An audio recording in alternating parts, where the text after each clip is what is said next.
Halo Sobat Bos semua, bertemu kembali dengan saya Arai di channel Belajar Online Sejarah. Pada kesempatan kali ini kita akan membahas tentang sejarah organisasi Budi Utomo, mulai dari terbentuknya hingga bubarnya organisasi tersebut.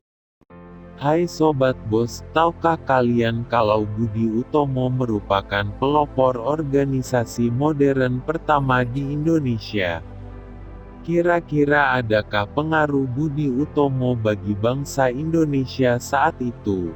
Sebagai pelopor organisasi pergerakan modern, mengapa Budi Utomo bisa mengalami kemunduran?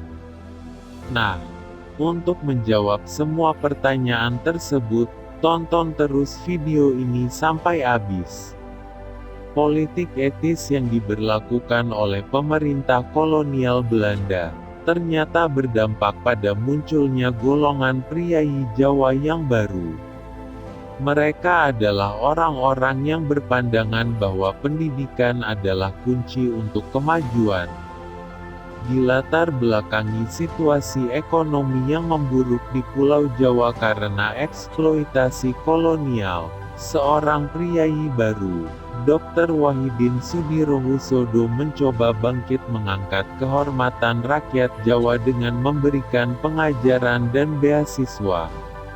Ide dan gagasan yang dijalankan oleh Dr. Wahidin ternyata disambut baik oleh Sutomo, seorang mahasiswa Stovia, atau Sekolah Dokter Jawa. Pada hari Minggu, tanggal 20 Mei tahun 1908, terletak di ruang belajar Stovia, Sutomo menjelaskan gagasannya. Dia menyatakan bahwa masa depan bangsa dan tanah air ada di tangan mereka.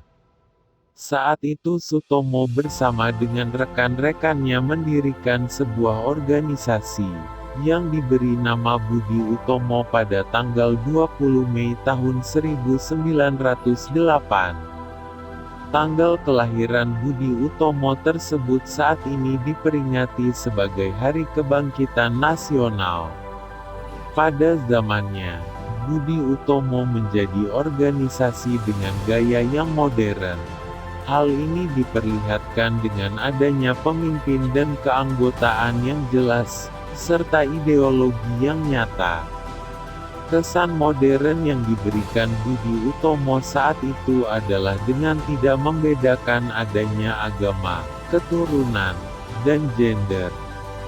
Corak modern yang diterapkan oleh Budi Utomo, akhirnya banyak diikuti oleh organisasi-organisasi lain yang menjurus pada perubahan sosial politik. Keberadaan Budi Utomo menggerakkan serta menginspirasi organisasi lain, seperti Jong Sumatera, Jong Ambon, Indische Partij, Muhammadiyah, dan organisasi lainnya. Sejak awal berdirinya, organisasi Budi Utomo sudah menetapkan bahwa bidang perhatiannya hanya meliputi penduduk Jawa dan Madura. Pada kongres pertama Budi Utomo yang diselenggarakan pada tanggal 3 sampai tanggal 5 Oktober tahun 1908, Tirto Kusumo diangkat sebagai ketua pengurus Budi Utomo. Pada kongres ini juga terjadi pro dan kontra antara golongan muda dan golongan tua, terkait tentang perjuangan Budi Utomo.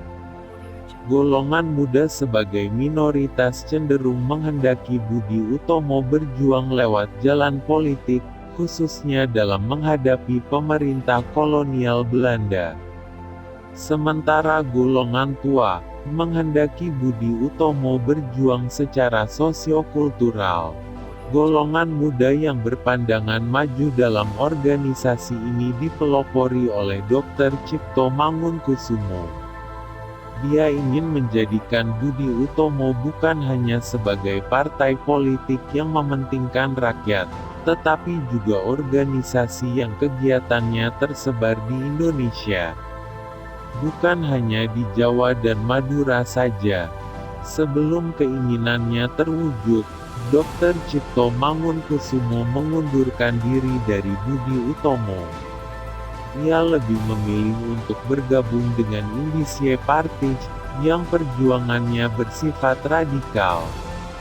Dalam perkembangan selanjutnya, ketika pecah Perang Dunia Pertama tahun 1914, Budi Utomo turut memikirkan cara mempertahankan Indonesia dari serangan luar. Oleh sebab itu Budi Utomo mengusulkan dibentuknya milisi, atau tentara sukarela dari rakyat. Selain mengusulkan pembentukan milisi, Budi Utomo juga menuntut pembentukan Dewan Rakyat. Untuk mewujudkan tujuan tersebut, Budi Utomo ikut dalam Komite Indieweber yang membahas pembentukan Dewan Rakyat atau Volksraad. Atas usulan Budi Utomo tersebut, ternyata Dewan Rakyat baru dapat terrealisasikan pada akhir Perang Dunia Pertama, yaitu tahun 1918. Budi Utomo yang dalam perjuangannya bersifat moderat, dianggap tidak membahayakan kepentingan pemerintah kolonial Belanda saat itu. Sehingga Belanda saat itu memberikan ruang bagi Budi Utomo untuk berkembang. Dukungan dari pemerintah Belanda ternyata membuat Budi Utomo sering dicurigai sebagai organisasi boneka kolonial Belanda oleh masyarakat Bumiputera. Seiring berjalannya waktu, terjadi perpecahan di dalam Budi Utomo sehingga muncul kelompok radikal dan moderat di tubuh organisasi tersebut. Kelompok radikal membawa Budi Utomo berjuang di jalan politik, dengan tujuan dan cita-citanya adalah Indonesia merdeka. Untuk mewujudkan cita-citanya, pada tahun 1935, Budi Utomo meleburkan diri dengan organisasi Perhimpunan Bangsa Indonesia yang didirikan oleh Sutomo. Dari peleburan dua organisasi tersebut, maka lahirlah Parindra. Sehingga pada tahun 1935, organisasi Budi Utomo resmi dibubarkan. Nah Sobat Bos, itulah penjelasan tentang sejarah Budi Utomo, mulai dari terbentuknya hingga bubarnya organisasi tersebut. Semoga video ini dapat bermanfaat bagi kalian semua. Sampai bertemu kembali di video-video berikutnya. Ayo buat kalian yang belum subscribe, dukung terus channel ini dengan klik tombol subscribe, agar channel ini dapat berkembang, dan terus memberikan informasi sejarah buat kalian. Sehat selalu untuk kalian semua Sobat Bos. Terima kasih.